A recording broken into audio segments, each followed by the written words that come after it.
more TV like this from the world of RVs, head to RVNN.tv.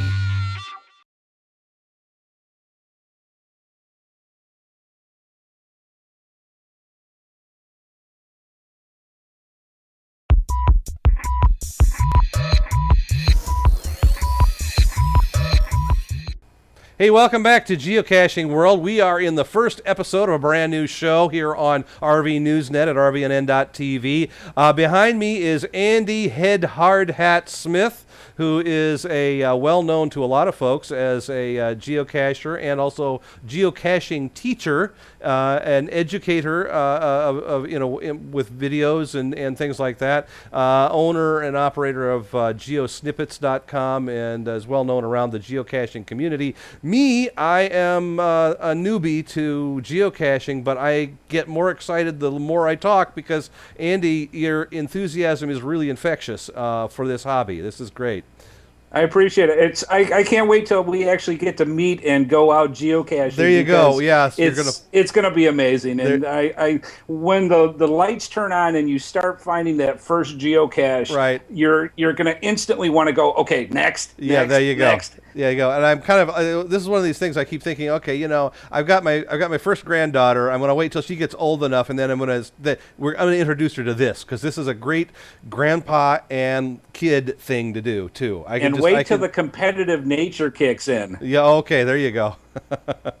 Yeah. Well, because the race comes on who finds it first. There you go. That's true. Oh yeah, with your kids, sure, they'll run faster too. But they might be stupider. You never know. You'll be surprised. Those eyes are pretty good sometimes. Yeah. Well, that's you can use them to help you. So, we were going to talk about besides the GPS unit, and there's a lot of different options here. We were just talking in the chat room, and Daryl was mentioning that he's using, I think, a Droid. A Droid app for his geocaching. Now, it maybe not all the time, but and I'm not sure about that. But that there are some very simple kinds of devices that you can use, or inexpensive devices, I should say, but still fairly sophisticated. Absolutely. Actually, Daryl likes using the iPod, and we're kind of that Coke Pepsi thing. He likes using the iPhone. I like using the Androids. And it's pretty interesting on how the third-party manufacturers are going head-to-head and making these applications available to just about everybody for an extremely low cost. Yeah. Yeah, well, yeah, that's true. You were saying Native Texan is somebody who's in our chat room. He's the Droid man, I guess. So yeah. Anyway, we've got a good little chat room going here. So thanks to those geocachers for showing up and giving us a little bit of extra energy. Although I don't think you need it, Andy. I think. Oh, you'll never know. It's like you said, it's a very infectious thing. Yeah. The one thing geocachers love to do is talk about geocaching. There you go. And it's better than fish stories. Okay.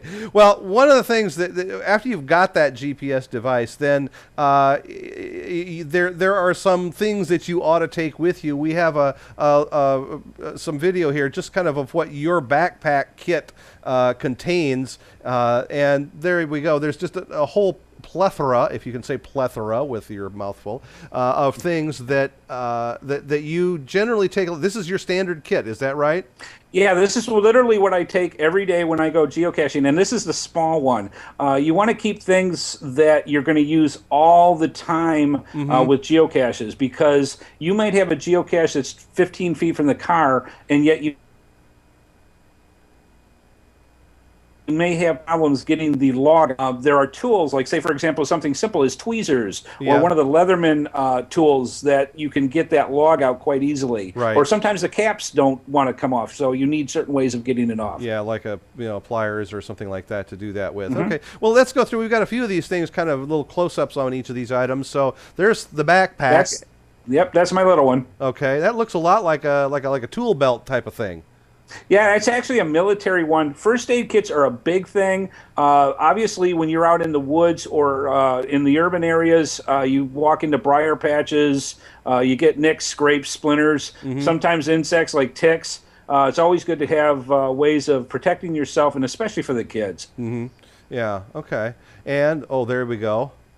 Gloves are a big one. Now, those are a little more heavy duty. They're actually ones that are made to be more sensitive where you're feeling around. Let's face it, in many parts of the country and the world, there are critters out there you don't want to get bit by.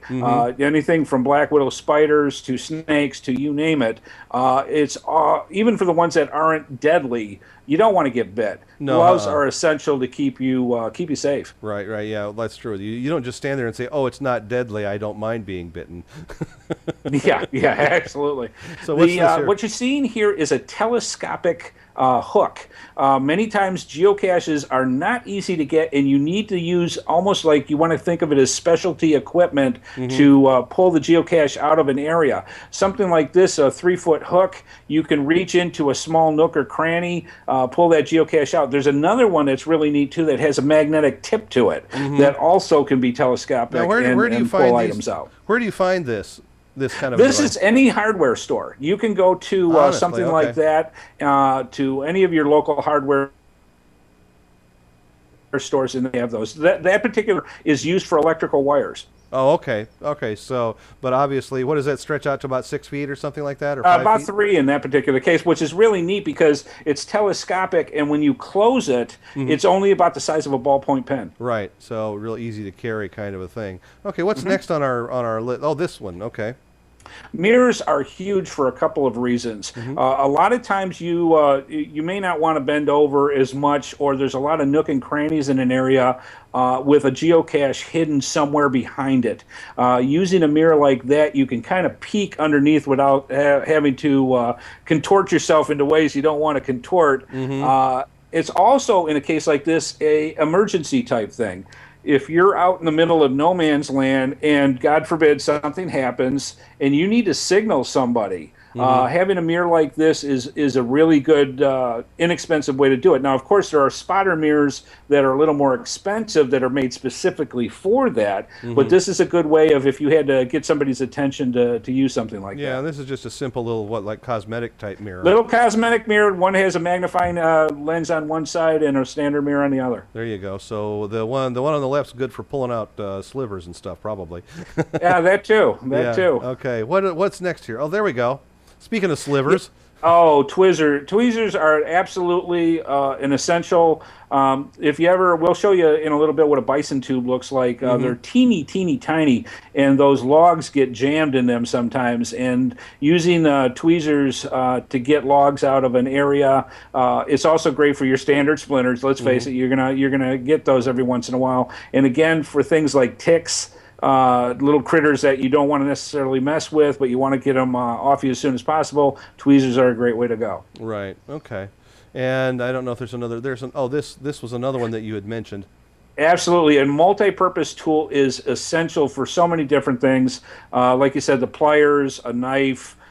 Tweezers are built into those as well. It's small, it's compact, it fits in your pocket, and it's just an essential thing to be prepared. Good. Okay. I noticed a couple of things on your table, by the way, that were that we didn't get close-up pictures of. One of them was a tripod. Tell me why you would have a tripod. One of the things in geocaching that's absolutely huge is photography. Okay. Geocachers love to, one of the epiphanies that happens, especially when you first start geocaching, but it happens all the time, you will come upon looking for a geocache and you will find something visually stunning that you just never knew it was there unless you were geocaching, either a scenic spot, an informative spot, just a deer walks up to you, that type of thing. Right. Geocachers love to take pictures of themselves getting to the geocache itself, because a lot of them are so creative, you want to remember what they were, and also just the event of themselves of finding the geocache. That and take on all the scenery, photography is huge. That particular tripod is bendable, so it fits in the pack. And what you can do with that is, a lot of times people want to have a picture of the background behind them, and they're the only ones by themselves. Right. That particular type you can wrap around a tree limb or something that's nearby that will able to hook the camera to the tripod, put it on the timer, and get that picture. There you go. Yeah. Now, I have been doing a little bit of studying in advance of this, and one of the things that isn't it kind of etiquette with the, well, maybe not kind of, but it's geocacher etiquette not to take a direct picture of that cache and really kind of give away the kind of spoil the hidden nature of it and publish those pictures, in other words. And you use the keyword. We don't want to have spoilers, and that's one of the things. Like with my blog, you can take the picture of the cache and keep it for your own personal use for that. But what's good is to take that cache away from the area where it's hidden, and then take the picture that way. So that way you don't have to show exactly what it is. Right. You are allowed on geocaching.com to actually take pictures and load them onto that particular geocache's webpage. Okay. So you can see all sorts of stuff. You don't want to put the spoiler up there. Right. One other piece of equipment that I don't think you mentioned, but I know you talked about it in one of the other videos, is the idea of having this walking stick, which is kind of handy, not just for walking, but also you have a rule about things Poke that are it with hidden. a stick. Poke it with a stick. There you go. Yeah. And if it's not a walking stick, it's some other stick that you know is clean and free of things. Why do you want to poke it with a stick? It's a safety thing for more than anything. A lot of times when you're walking around out in the woods or in some type of terrain, a walking stick's always good to have anyways, just for stability if you're crossing a creek or something like that. The other angle of it, and my number one head, heart, hat rule, is poke it with a stick. What that means is you never want to stick your hands anywhere around a geocache or the area that the geocache is in, because there might be snakes or spiders or critters sleeping in there. Right. The idea is you use, and it doesn't have to be a hiking pole like the one that you'll see a lot of times in my videos. You can just use a stick big enough to move the debris in the area around the geocache, and sometimes actually move the geocache itself, because sometimes snakes like to sleep under the geocaches. So you also want to make sure that that's safe as well. Okay, great. Well, we're going to wrap up this episode, this premiere episode of Geocaching World. There's going to be a lot more in future episodes. One thing we want to do before we close out, though, if we have whetted some people's appetites, what is the first challenge that you would recommend that a new geocacher should try? First off, I think the first challenge that I want to give to the new geocachers out there that are watching the show, what I'd like you to do is to go out and find a regular size geocache. And you'll see that when you look at the description of the page. There's multi-sizes of a geocache. Find a regular size. They're one of the bigger ones. And a difficulty of 2 or less. One or two. Go out there and find your first geocache. Yeah, that will start the obsession. Right. Geocache. The websites that we mentioned all list a difficulty level, which is, so you want to pay some attention to that, obviously, if you haven't ever done it before. They have a difficulty level between 1 and 5 usually, with 1 being the easiest, 5 being the hardest. Okay. The reason why I say go with a level difficulty 1 or 2 is because they're easier to find, and you want to get a couple of those successes under your belt right away and get that excitement of finding a geocache. All right, great. Well, we're excited here and at RV Newsnet, and we're looking forward to more great information about this growing hobby of geocaching. So don't forget to join us next time on Geocaching World. Thanks for being with us, Andy, and we'll see you all next time.